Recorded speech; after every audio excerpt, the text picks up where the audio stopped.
When the US dollar collapses, the elites will try to steal your money. This is how you could prepare for a monetary disaster. In times of crisis, uncontrolled governments, states, and empires captured what they perceived from their citizens as real money. Recently, gold has allowed citizens to protect their purchasing power from fiat money depreciation and escape the financial pressure imposed by the state. However, when monetary systems failed, it was the most important asset that the authorities seized. In 1933, former US President Franklin Roosevelt issued Executive Decision No. 6102, which banned American citizens from accumulating large amounts of gold. In 1959, the Australian government signed the banking law, which allowed Aussie officials to take over the citizens' precious metals. And in 1966, the British government prevented gold imports and banned the British from owning more than 4 precious metal coins. These are just a few of the many wealth seizures of the past century. Past governments approved these actions without their citizens' consent to achieve order and remove chaos. But this is code speak for theft via temporary authoritarianism. So when the US dollar inevitably collapses, if you think this 21st century US administration will not pursue your precious metal stash, you will be in for a surprise when the debtor-in-chief's sound money hit squad, knocks down your door, empties your safe, and gives you nothing in return. Unfortunately, protecting your purchasing power from a fiat currency system isn't as straightforward as buying gold, silver, and Bitcoin, and storing it down at your local JP Morgan branch. When it matters, the state will seize your property and will remove your rights to restore what they believe to be monetary order, whether that's via a government-created cryptocurrency backed by gold or a new fiat currency backed by IMF, which is International Monetary Fund, SDR's special drawing rights, the international reserve currency. You will be in for surprise when the debtor-in-chief's sound money hit squad knocks down your door, empties your safe, and gives you nothing in return. For the elites to create a new monetary paradigm, they will use any excuse to try to steal your hard-earned wealth when things go wrong. Italian dictator Benito Mussolini encouraged citizens to hand over their gold in exchange for steel wristbands bearing the inscription "Gold for the Fatherland." The Soviet Union banned large private ownership of gold altogether, and Saddam Hussein, the decreased Iraq dictator, cleaned out citizens' gold, jewelry, and other valuables while holding them at gunpoint. They traded their assets for their lives. Despite past events, elites will tell you gold is nothing more than a barbarous relic, a useless lump of shiny rock with no purpose in modern-day society, while continuing to amass vast quantities of gold bullion. Since 2000, Russia has increased its reserves by 680%. China has increased its reserves by 393%, and US reserves remain equal despite a 100% debt-backed currency. When the time comes, they will show their true feelings towards gold and will come for yours if required. Though there are ways to get around a government that imposes tyrannical policies in desperate times, but you will have to game the system, discard patriotism, and think outside the box. Removing all your assets from entities connected to the banking system is the first step, with bail-in legislation passed and enacted in several countries.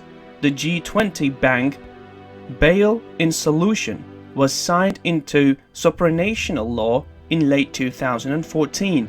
If you store your gold within your bank and your bank goes bust, they have the power to use your gold and even your savings to bail out their mistakes. You might think to store gold in your home safe, but like anything in investing, diversification is key. Storing gold in a private vault is important, but so is the location. You must store it offshore, outside your government's jurisdiction, otherwise they will hunt down your stash, like in 1907, 1959 and 1966. Though you don't need a high net worth to store your assets in other countries. Companies like Gold Money allow their clients with small account balances to buy and store gold in various countries, from Singapore to Switzerland.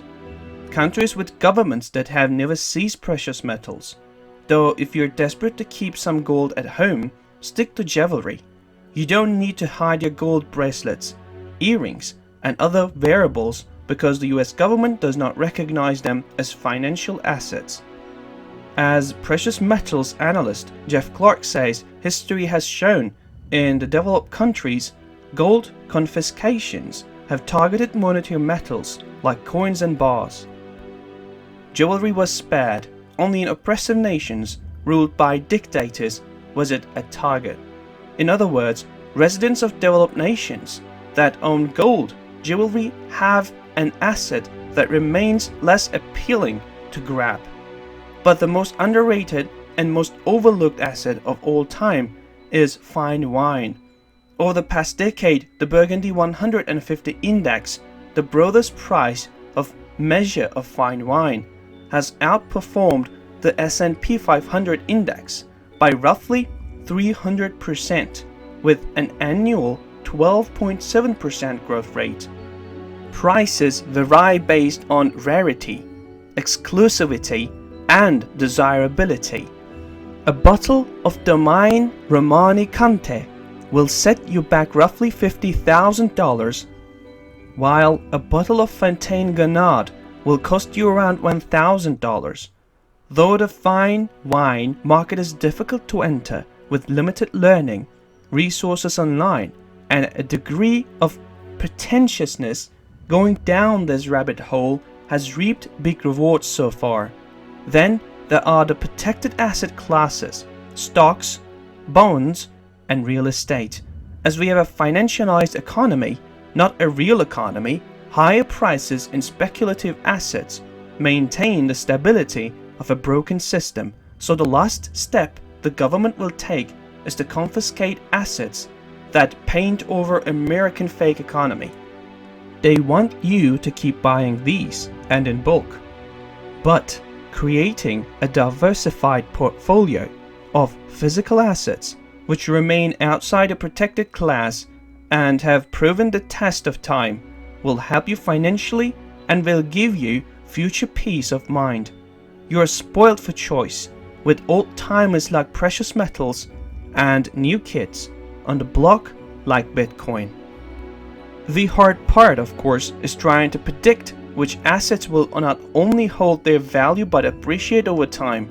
Though with a few hours of research, your chances will rise dramatically. Again, it's a bonus if an asset yields a profit. Your primary aim is to preserve your capital, avoiding wealth destruction and confiscation. The rise of an anti-fiat sentiment worldwide has caused a surge in alternate versions of wealth preservation. And with central banks and governments continuing their money printing onslaught, protecting your purchasing power through radical means will likely gain popularity in the next decade. The mighty US dollar could survive for many years to come, and by then the world will be a very different place. A new government, a new culture, a new society, a new way of life. But whatever the future holds, the elite's monetary agenda remains the same. Though in the next economic collapse, if you have gone the extra mile to safeguard your real wealth, you will not care whether the state starts seizing assets by any means necessary. Your real wealth will be undetectable in plain sight. Most of the idea comment, information, and criticism containing in these videos have been created by Daily News Report. Before making any important investment decision, use the information contained in these videos as a starting point for conducting your own research. If you make any investment or legal decision, it is advised to consult an expert before making this decision.